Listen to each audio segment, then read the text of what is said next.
გავარჯავ მეგობრებო, თქვენ უყურებთ მაჩვენე შენი ქალაქის მეორე ეპიზოდს და დღევანდელი სტუმარი არის ადამიანი, რომელმაც ჩამოაყალიბა პოლიტიკური პლატფორმა თავის მეგობრებთან ერთად და შემდგომ შექმნეს პოლიტიკური პარტია, სახელად სართული. და ალბათ უკვე იცით ვინ არის დღევანდელი სტუმარი და ეს არის ბადო ვაჭავარია. მოგესალმებით, გამარჯობა. როგორ? ერთდროულად დავსვით კითხვა, არა მიშეს, ცდავად? მეც კარგად. ჩვენი და ძალიან მიხარია წარმატებებს გისურვებთ, რომ ამ პროექტს შემოძლებას ვიღებ, იმიტომ რომ იდეა ძალიან მომწონს რა. რომ თან რაღაცა ქალაქის ჩვენება, თან როგორც ვიცი, მე რაღაც ადგილებსაც ნახულობთ და ძალიან მნიშვნელოვანია იდეაში ამ ყველაფრის თუნდაც ჩვენი ქალაქის პოპულარიზაციისთვის რა. დავიწყოთ სიარულთან. მოგეთ მაყურებლებსაც აუხსნით ჩვენი ვიდეოს ფორმატს. ჩვენ დღეს უბრალოდ ვისეირნებთ. თან ვისაუბრებთ და რაღაც რესტორნამდე მივალთ. და ასე ყოველი ეპიზოდის მეშვეობით უფრო და უფრო მეტ და საინტერესო ადგილს აღმოვაჩენთ თბილისში და არა მხოლოდ თბილისში. თუ ყველაფერი კარგად წავიდა. და წარმატებები მაგაში და რავი, ეგეთ ძალიან მნიშვნელოვანი მგონია მე იდეაში რა, რომ ესეთი ტიპის პროექტები და ესეთი ტიპის წამოწყებები რა იდეაში როგორც ახლა თქვენ როგორც თავის დროზე მე როგორც ახალგაზრდა ადამიანმა თავის დროზე რაც პოლიტიკური წამოვიწყე თქვენ როგორც რაღაცა ამ პლატფორმას ქმნით თქვენ პლატფორმას მედია პლატფორმას ასე ვთქვა და მაგას იწყებ და თან ეს რომ ემსახურება იმ საქმეს რომ პოპულარიზაცია მოხდეს სხვა ადგილები სხვა ბიზნესების ახლა ერთ კაფეში დავждებით მე როგორც ვიცი თუნდაც ჩვენი ქალაქის გარშემო ყველაფრის მე ძალიან მნიშვნელოვანი და კარგი მგონია იმიტომ რომ მეტ რაღაცას ვანახებთ მეტ ადამიანს რა მადლობა ამ სიტყვებისთვის დავიწყებ ძალიან ბანალური კითხვით აბა მაგრამ საინტერესოა აბა როგორი ბავშვი იყავ და რით გამოირჩეოდ ეგ კაი კითხვა არის სხვათა შორის ხო პოდკასტებს ვუყურე შენთან ყველა გესაუბრება პოლიტიკაზე მაგრამ არ გესაუბრება სხვა თემებზე პირად ამბავზე ხო და მე როგორც ყველაზე ამბიციური ტიპი მეთქი აი კაია და სხვა შორის ეხლა კითხები წინასწარ არ ვიცოდი და არ ველოდებოდი აბას და შესაძლოა მომზადებულის არ ვარ მაგრამ რომ მომზადება უნდა ამ პასუხს რავი რა ჩვეულებრივი ბავშვი ვიყავი რიჟა ეხაც მეტყობა. ხედავთ სხვანაირად გავხსენ. კი.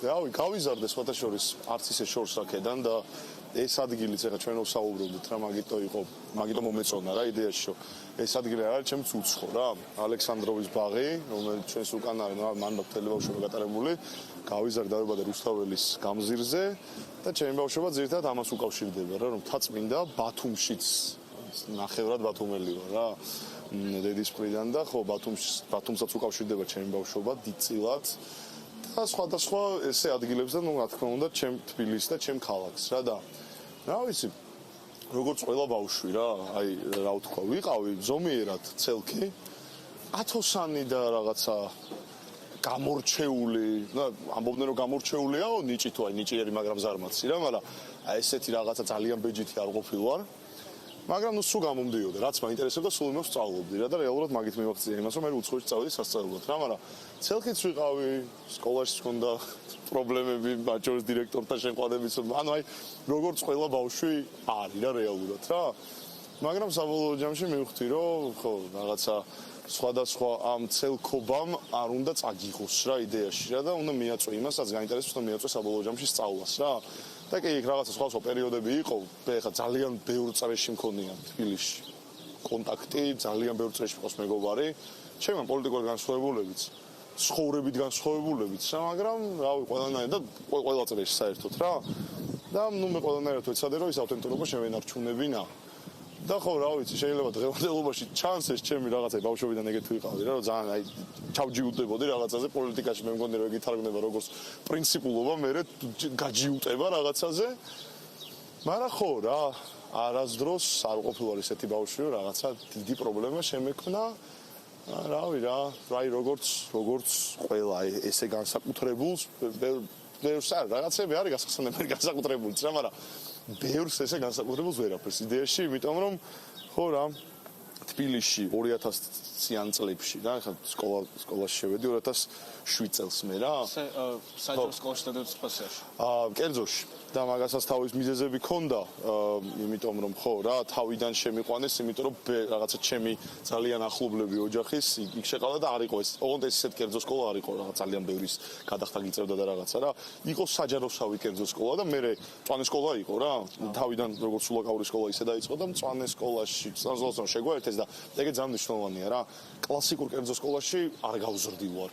რომ კერძო სკოლას ის ახლავს ხოლმე რომ რაღაცა ცოტა მერაც არ მომწონს რა, რომ აი ბავშვი ცოტა ინკუბატორში ზდება, ანუ არა ეგრე არ ყოფილა, იმიტომ რომ საჯარო სკოლასთან გაერთიანებული კერძო სკოლა იყო და ბავშვობაში აი ჩვეულებრივად იყო ყველაფერი რაც სკოლას მოყვება რა, რაღაცა ჩხუბებიც იყო, აი ისიც რომ დირექტორთანაც შეიძლებოდა შეიყვანე, აი უფრო რაღაცა დამახასიათებელი ტიპიური ქართული სკოლისთვის. ანუ არაფერი ამ ხრივაც დიდად განსაკუთრებული რა. და ხო ნუ რეალურად და დღემდე რავი ჩემი კლასელები დიდი კლასი ვიყავით საკმაოდ, ბოლო წლები გადავედი. ბოლო 2 წელი სხვა სკოლა დავამთავრე, მაგრამ დღემდე და ამ ორივე სკოლაში რა, იდეაში დღემდე ჩემ კლასელებთან ძალიან კარგი ურთიერთობა მაქვს. ვიკრიბებით ხოლმე და ხო რა, იდეაში ძალიან მენატრება.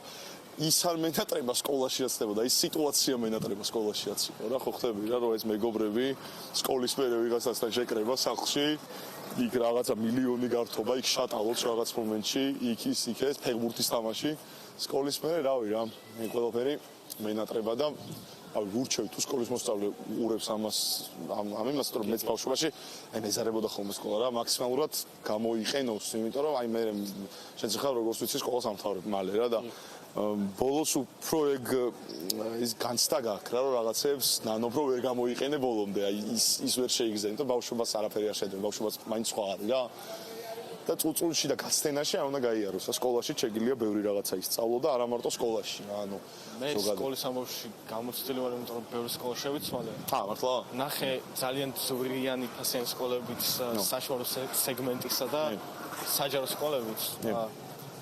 ვიყავი რუსულ საჯარო სკოლაში. სხვათა შორის საჯარო სკოლები ძირითადად რაც სამეგობრო დამჭა კლასელების გარდა რა. ყველა აი 51 სკოლელები მაგალითად, იმიტომ რომ უბნებით ახლოს ვიყავით, პირველ სკოლელები მაგალითად. და ხო რა, ხა მაგით სეგმენტაციას არ ვარჩევდი, იმიტომ რომ იქ ზოგი უბნელი არის, იქ ზოგი რაღაც სამეგობროდან არის გაცნობილი, იქ ზოგი საიდან და ხო რა იდეაში მაგ იმასთანაც მქონდა შეხება. ვგრძნობდი ხოლმე რაღაც კლასების ნაწილად თავს, როცა ამათ კლასელი არ ყოფილა, იმიტომ რომ ძალიან ახლოს ვიყავი ბავშვობა ჩვენ დროს, ცოტა ისე გამომდით ჩვენ დროს რაღაც. იქ ძალიან დიდი დრო ყოფილიყო, გასწორებული 7 წლის წინ ეგრე იყო რა, რომ აი რაღაცა კლასების შეკრებაზე მეც იქ ვიყავი ხოლმე რა რეალურად. აი მე მაგის თქვა მინდოდა რომ აი ფასიან და ულტრა დიდარ სკოლებში არ არის ესეთ რაღაცა მეგობრული ურთიერთობა კლასელებს შორის და მაგიტო არ მინდოდა მე თამაში სკოლის მერე ან შეკრება ძალიან იშვიათი ამბავია. კი, იმიტომ რომ უფრო ინკუბატორული გარემო არის, რაც მე ძალიან არ მომწონს. ეგ მე მაინც გონია რომ მაგას ქმნის არა იმდენად სკოლები, არამედ სისტემა რაშიც ვართ. უთანასწორობა რაშიც ვართ და ეგ უთანასწორობა არ უნდა იყოს რა. და რა ვიცი, ზოგი შეიძლება უფრო შესაძლებელი ოჯახიდან არის. ზოგი შეიძლება ნაკლებად შესაძლებელი ოჯახიდან არის, მაგრამ ამან არ უნდა გაყოს ადამიანები და რაღაცა კლასობრივად არ უნდა იყოს ეს სხვაობა დანახული. ანუ რავი, ისიც უნდა ისწავლებოდეს იმ კერძო სკოლაში, თუმცა ულტრა ძვირიან კერძო სკოლაში, რომ რა ვიცი, არავიზე მაღლა შენ არავის არ დგახარ რა და არც იდგები არასდროს არანაირი შენი სკოლის ფასი და სტატუსი მაგას არ განსაზღვრავს.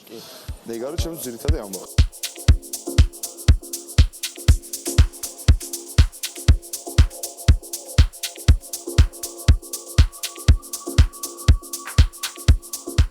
ახლა ვართ ორბელიანის ერთ-ერთ რესტორანში, იტალიურ რესტორანში და მით რომ ორბელიანის ქუჩაზე ცოტა მოყვე. 19 საუკუნეში დაიწყო მისი მშენებლობა. აქ ცხოვრობდა არისტოკრატიული ფენა, დიდარი საზოგადოება, ხოლო საბჭოთა კავშირის დროს უკვე გახდა, ასე ვთქვათ, სავაჭრო ზონა და მისი არქიტექტურა ცოტა გაფუჭდა. 90-იან წლებში საერთოდ როდესაც საქართველოში იყო გაჭირვება უფრო უარესი და სამოქალაქო ომი იყო თბილისში.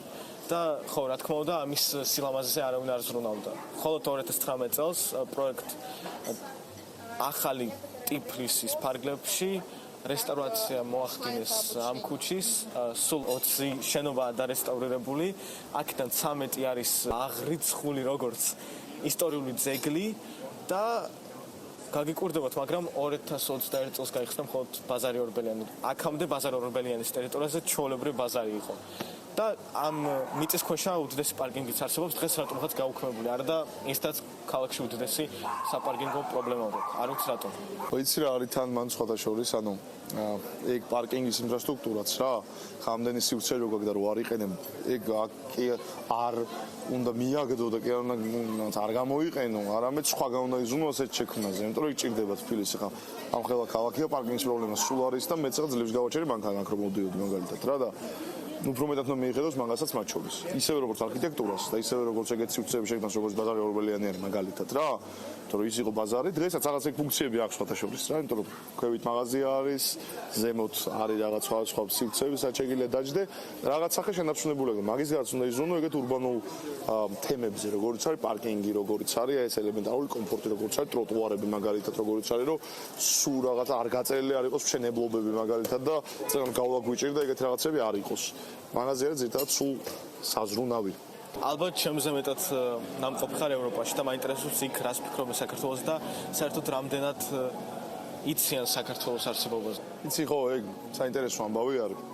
ევროპაში ვისწავლე რა ესპანეთში.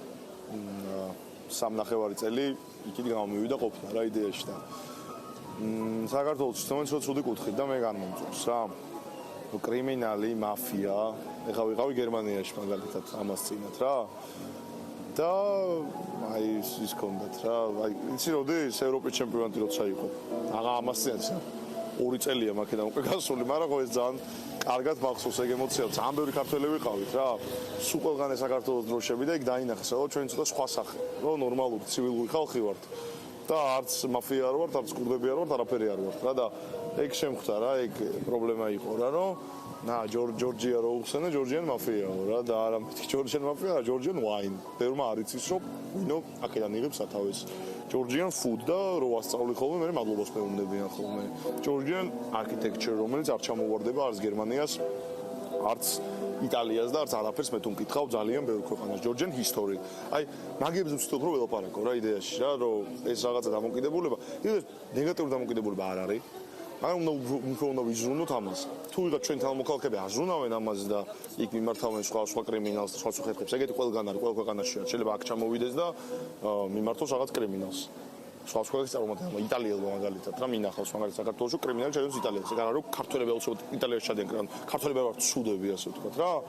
მაგრამ უნდა ვეცადოთ რომ სხვანაირად წარმოვაჩინოთ თავი იტალიაზე როგორც გვახსენდება ჩვენ არა ის კრიმინალი მე როგორც მახსენდება ვინც საქართველოს კრიმინალი ჩადენდა იქ არ მახსენდება პირველი და არა რაღაცა ნეგატიური და მაფია იგივე იტალიური რომელიც ქართულ მაფიას ბევრად დიდი არის მაგალითად და ბევრად დიდი ისტორია აქვს რა.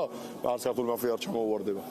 მე მინდა რომ ეგრე ახსენებოდ საქართველოზე არქიტექტურა ეგრე ახსენებოდეთ საქართველოზე ყველაფერი დადებითი, კარგი და ეგრე მინდა რომ ახსენებოდ საქართველოზე ის ღირსებები და არა მარტო ის მატერიალურად ზოგადად არამედ რაც არამატერიალური გვაქვს რომ ღირსეულიერი ვართ, დიდი ისტორია გვაქვს და მაგიტომაც მინდა რომ რაღაცნაირად ვისწავლოთ ერთმანეთს გატანა ქართველებმა რომ მაგასაც ხედავდნენ რომ ეს ღირსება ჩვენში არის და მაგ ეგ იდეაში თვისება ჩვენ სომხებზე უკეთესი შეიძლება გვაქვს, იმიტომ რომ გამოგვივლენია.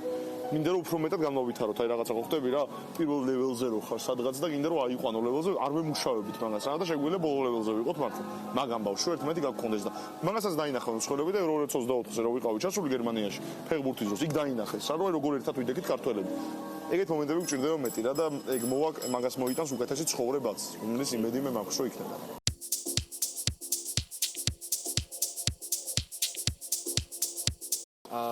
იტალიაში ვიყავი და მან ხომ ვიცით როგორი არქიტექტურა რა თქმა უნდა და აი ყოველ შენობას აი ძალიან როგორ თქვა დიდი თვალებით არა და აღრთვანები კი აი მაგით ვუყურებდი რა და მე საქართველოს ჩვენ იცი რა ჩვენთან ჩამოვხასებთ იმას რაც აი მაგას გეუბნები რა რომ იტალიაში კი არ უნდა უყურო აღრთვანებულმა შენ რაც გაქვს იქ რაც არის და რაც გახდება აქ გაქვს ეგ ყველაფერი იტალიას კიდევ უფრო ძველი გაქვს და იტალიას უბრალოდ მოვლილი არ არის და ჩვენ ასთაირად იმიტომ ვართ ქართველები და იმიტომ ვართ ეს ქვეყანა რომ მოუვაროთ ამ ყველაფერს და მივხედოთ რა ჩვენი მოვალეობა იქ ყველას და რა თქმა უნდა პირველ რიგში სახელმწიფოს ეგ თუ ვერ უვლის ადამიანს ვერ მოუვლის ის არ უვლის სახელმწიფო არ სისტემა არ უვლის ამას მაგრამ უნდა ვეცადოთ რა და ჩვენ რა ვიცი რა ორბელიანების სასახლე გვაქვს აგერ ბოლო კი ზის ახლა ყაველაშვილი და შეიძლება მანამდე ზურაბიშვილი არ მოგწონს ეგ რა მაგრამ რა ვიცი იტალიაში ბევრ შენობაზე დიდი ისტორია და დატვირთვა ამ სასახლესთან რომელიც აგერ ქალაქში გვაქვს და რა ვიცი შეიძლება არ ვაფასებთ კი თან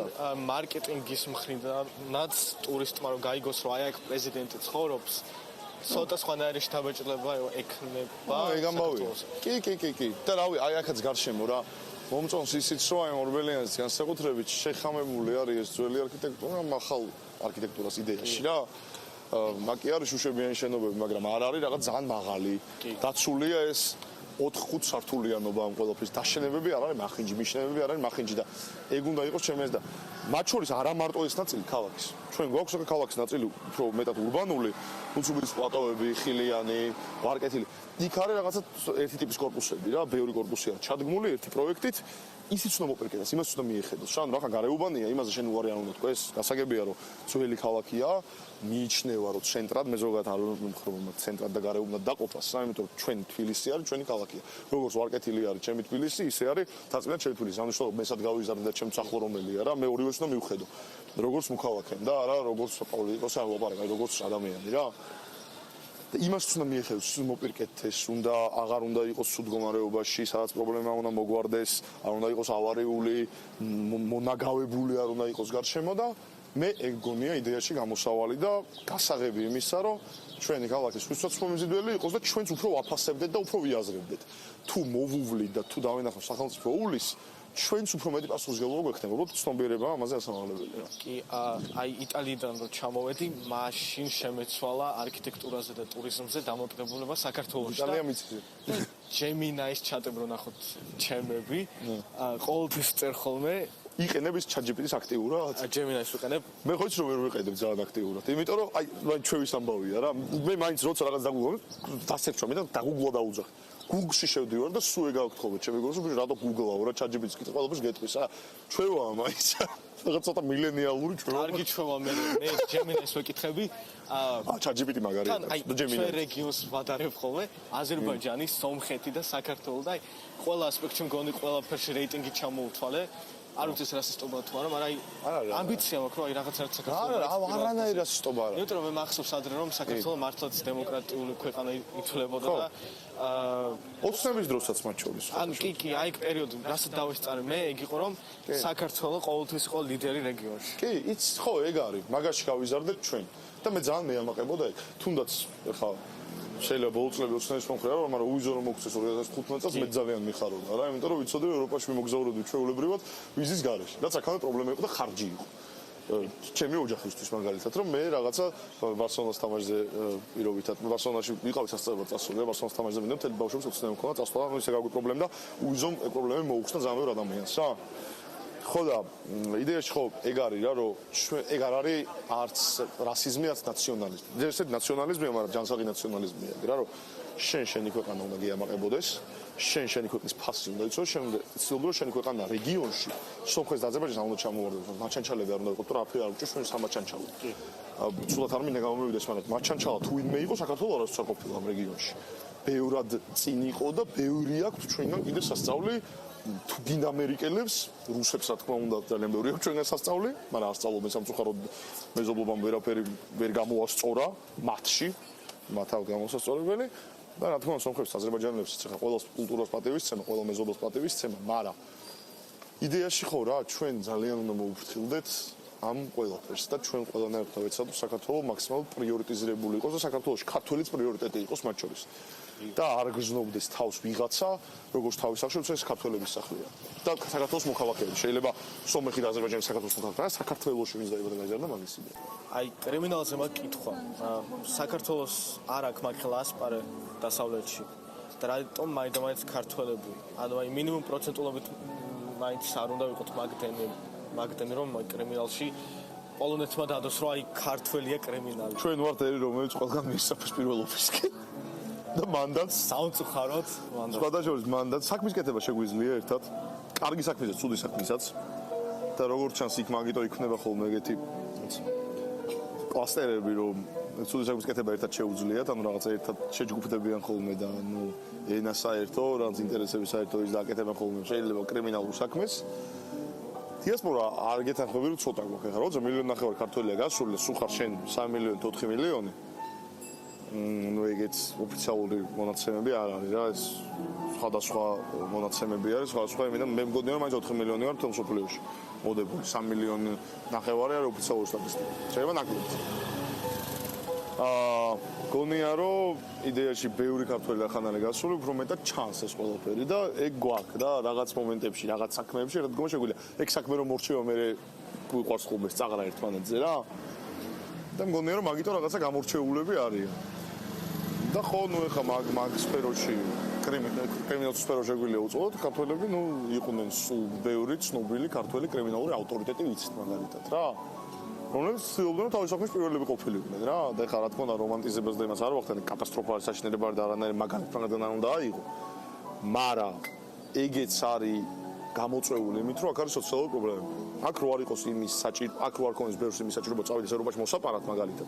ვერაფერს ვერ აკეთებდეს აქ და ვერანაირი განათლება ვერ მიიღო, წავიდა ევროპაში მოიპარა. ეგ ეგრე არ იქნებოდა. ბევრი ადამიანი სხვა რაღაცით დაინტერესდებოდა. თუ აქ პოპულარული ბავშვობაში სკოლებში არ იქნებოდა რაღაცა ვარავსკოის ზვიოზდაჩკა და ეს რაღაცა ცხოვრების შავი სტილი და ეს რაღაცა რუსული რეპი და ასე შემდეგ და უფრო მეტად მიექცევა სკოლაში მაგას ყურადღება. გინდა 90-იანი წლების ბოლოს, გინდა 2000-იანი წლების დასაწყისში, გინდა დღეს, ეგეც პრობლემა არის რა. უფრო ნაკლებად იქნებოდა ეგ პრობლემა და უფრო ნაკლებად იქნებოდა ის, რომ ბევრი ქართველი კრიმინალად მოინდომები და ყოფნეს, თუნდაც უცხოეთში. იქ შეძლების ამბავიც არის და ეგ მეტალური ამბავიც არის და უფრო მეტად თუ მოხდებოდა მასწავლებლების მხრიდან და უფრო რეფორმდება ეგ საკითხი, რომ მასწავლებლების მხრიდან სკოლებში თვითონ შიგნით უფრო მეტი ჯანსაღირებულება შევა უფრო მეტი პატრიოტული ღირებულება, იმიტომ რომ პატრიოტიზმი სულ ამარცხებს კრიმინალს. შენ როცა პატრიოტიზმზე ფიქრობ, იქ შენ იმაზეც ფიქრობ, შენ ქვეყანას არ შეარწყვენ. და შენი ქვეყანა საბერძნეთის ნიუსებში არ იქნება ისე გამოჩენილი, რომ აი 30 ქართველი კრიმინალი დაიჭირეს. აი ფიქრებ იმაზე, რომ სასარგებლოდ ძალიან ბევრი შემოსი პატიოსნად. რამდენი კრიმინალებიც შეიძლება ვიღაცებ ჩანან რა, მაგრამ 99% პატიოსნად შრომობს იქ და რავი, დასაღარ აკეთებენ იქ აური ქართველი კაცები, ქალები, დედები არიან წასული ემიგრაციაში და ოჯახებს არჩენენ ემიგრაციის შემოსული ფულით მილიარდები ცხოვრობს საქართველოს რეალურად რა. მაგის დაკნინება მაგ ცუდი რაღაცებით არ შეიძლება. მაგრამ მე მაინც მგონია რომ იდეაში ეგ არის რა, რომ აქ მეტი შესაძლებლობა უნდა იყოს და აქ მეტი სოციალური შანსი უნდა იყოს ადამიანისთვის, რომ არ მოუწიოს თუნდაც ემიგრაციაში წასვლა, თუნდაც ემიგრაციაში წასვლა და რაღაცა ცუდი რაღაცებს კეთება რა. მადლობა რომ მოხვედი. მადლობა თქვენ და გამეხსნა შენი ახალი მხარე, მაგრამ კლავს საქართველოს და ქართულ ხალხს ვისაუბრეთ. იცი რა არის, რავი რა. შენ ცედავს ვიღა კითხვები რომ ხვდები სხვანაირად ვერ წავიყვანი რა და ათეთიკურად მართლა არ მინდა გამომივიდეს ანუ არ მინდა იგონოს ფილმს და არ მე მგონი რომ ლაპარაკობ ჩანს რომ არ არის ყალბი რა მართლა მეფიქრება ამაზე სულ და მართლა ამ პრობლემებზე რა ხან პოლიტიკურ რედაქტიური ვარ უფრო მეტად ვფიქრობ ამ პრობლემებზე რომ ჩემი საქმეც არის ეს მაგრამ არა ჩემი საქმე არის არამედ მართლა მედარდება და მგონია რომ აქედან იწყება ყველა ჩვენი პრობლემა რა რომ ანუ აი ამ ქვეყნის სიყვარულიდან ჩვენი ესეთი ქვეყნის სიყვარული რო გვაქვს ანუ პრობლემა კი არ არის პირიქით ძალიან მაგარია მაგრამ ის რომ დარდი გვაქვს და სულ ამაზე გველაპარაკება სულ გვეფიქრება იმაზე სოციალ-პოლიტიკურ თემებზე არის გამოწვეული ამ ქვეყნის სიყვარულიდან თუ შეიძლება ჩვენ პრობლემად აღიქვას რა დანარჩენი იდეაში მე გაქვს ჩემი გულიდან წამოსული რა და ხო რავი ვეცადე მე სხვა მხარე იმ ასპექტზე მაგრამ მაინც დაუბრუნდით ამას იმიტომ დღეს ჩვენი პრობლემები აქტუალურადაც არის ეგ არის რა მადლობა შენ ძალიან დიდი მადლობა ამ შანსისთვის რომ ვისაუბრეთ და იმედია რომ კიდე შევხვდებით კიდე გვექნება ეს შანსი რომ ვისაუბროთ და კიდე უფრო გაუმჯობესებული მდგომარეობა იქნება მომავალშიც